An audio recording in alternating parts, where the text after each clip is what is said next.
Welcome to my channel U and V. आप देख रहे हैं U and V global news. आइए चलते हैं अपने न्यूज सेगमेंट खोज खबर की ओर, जहां हम देखेंगे बारी बारी से अपने देश की सांस्कृतिक और धार्मिक विरासत को।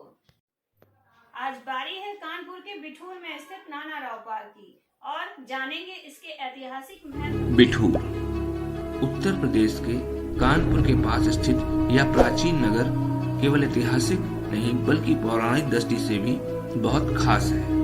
जो लोग इतिहास में रुचि रखते हैं उनके लिए यह नाना राव साहब की धरती है, जहां झांसी की रानी लक्ष्मीबाई का बचपन भी बीता। यह वह धरती है जहां की गहराई में दफन है सैकड़ों स्त्रियों की अस्मिता की रक्षार्थ दिया गया बलिदान। जो लोग पुराणों में रुचि रखते हैं उनके लिए यह आज भी ब्रह्मावर्त है, जहां ब्रह्मा ने सृष्टि रचना करने से पूर्व यज्ञ किया था। यही वो पावन धरती है जहां भगवान नारायण को प्रसन्न करने के लिए ध्रुव ने कठोर तप एक पैर पर खड़े होकर के किया था। यह वही स्थान है जहां महर्षि वाल्मीकि ने महाकाव्य रामायण की रचना की थी। तो दोस्तों अब चलते हैं नाना राव स्मारक पेशवा पार्क के अंदर और देखते हैं यहाँ पर अंदर हमें क्या देखने को मिलता है।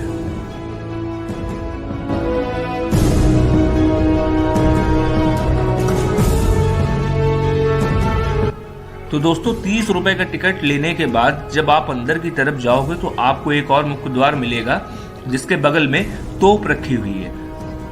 और दोस्तों ये जो तोप आप देख रहे हो ये तोप 1880 की है।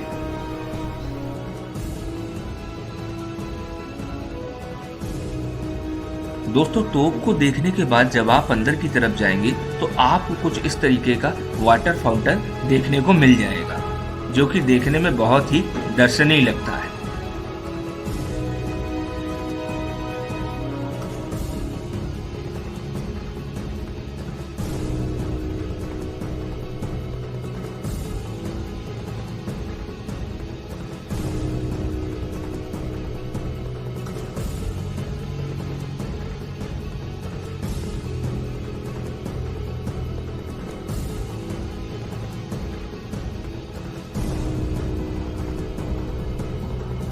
दोस्तों अंदर आने के बाद आपको कुछ इस तरीके का व्यू देखने को मिलेगा। पार्क, योग एवं ध्यान केंद्र, मुक्ताकाशी मंच, नौका विहार। तो अब हम बढ़ते हैं नौका विहार की तरफ।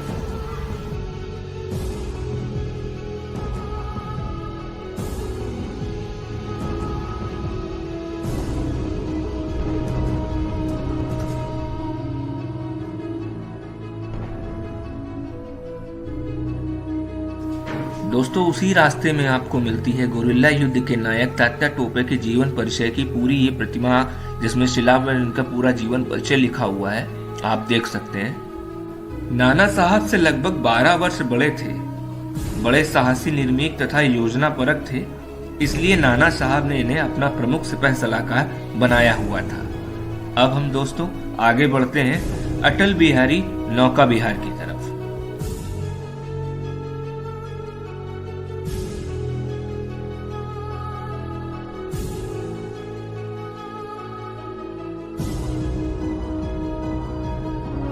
दोस्तों इस नौका विहार का आनंद लेने के लिए आपको अलग से टिकट का प्राइस देना होगा। यहाँ पर अलग से टिकट पड़ता है, ये आपके एंट्री टिकट में नहीं ऐड होता है।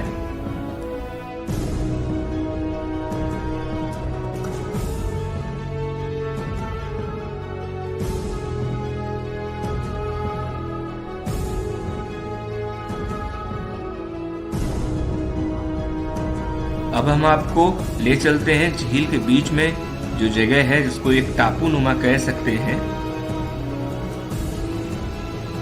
यहाँ से भी झील के सिर्फ नज़ारे लिए जा सकते थे, चारों तरफ देखा जा सकता था, बाकी यहाँ पर अंदर कुछ खास नहीं है। और ये झील दोस्तों काफी बड़ी है, जो कि पीछे साइड से पूरे पार्क में फैली हुई है। हम आपको एक व्यू दिखाते हैं, ये देखिए। अगर आपको इस पूरी झील को घूमना है तो आपको बोट का टिकट लेना होगा और आप बोट से ही इस पूरी झील को घूम सकते हैं। और अब हम आपको मिलाते हैं एक ऐसे रणनीतिकार से जिसको आज तक अंग्रेज पकड़ ही नहीं पाए। जी हाँ, उनका नाम है अजीमुल्ला खान जी। ये बहुत ही बेहतर रणनीतिकार थे। अब इनके जीवन परिचय पर भी हम लोग कुछ नजर डालते हैं। 1857 की क्रांति के रणनीतिकार अजीमुल्ला खान। इनका जीवन परिचय कुछ इस हिसाब का है कि 1824 में कानपुर के बिठूर में इनका जन्म हुआ, यहीं पर जहां पे इस पार्क की स्थापना हुई है, जहां पे ये पार्क बनाया गया है कानपुर के बिठूर में। कानपुर के मिशनरी स्कूल से प्रारंभिक शिक्षा प्राप्त करी।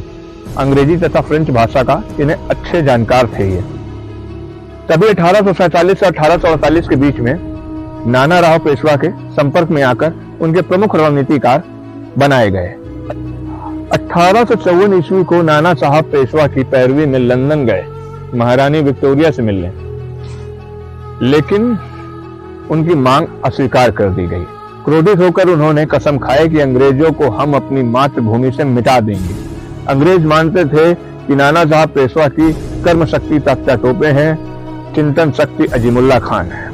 अजीमुल्ला खान परामर्शदाता के साथ साथ देशभक्त कवि और ओजस्वी पत्रकार भी थे। उन्होंने पाए में आजादी नामक अखबार चलाया था। संपादकीय लेखकों और प्रारंभ सदैव मेरे हिंद के बाशिंदों से करते थे। क्रांतिकारी अजीमुल्ला के जीवन में रहते अंग्रेज उन्हें कभी पकड़ नहीं पाए। तो दोस्तों अब हम चलते हैं 1857 की क्रांति के नायक नाना साहब धुंधुपन पेशवा के पास।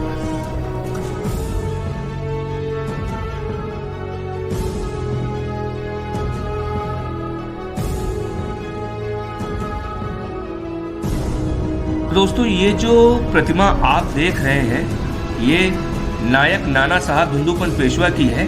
इनका जन्म 1824 ईस्वी में महाराष्ट्र के पूना के पास एक छोटे से ग्राम वेणु में हुआ था। पिता का नाम माधव नारायण राव एवं माता का नाम गंगाबाई था। 2.5 वर्ष की उम्र में 7 जून सन 1827 ईस्वी को बाजीराव पेशवा द्वितीय ने इनको गोद लिया था। नाना साहब द्वारा मनुबाई यानी कि रानी लक्ष्मीबाई को इस प्रांगण में तीर तलवार चलाना एवं युद्ध कला में निपुण किया था। दोस्तों ये पार्क पूर्व मुख्यमंत्री अखिलेश यादव जी के द्वारा 2016 में बनवाया गया था।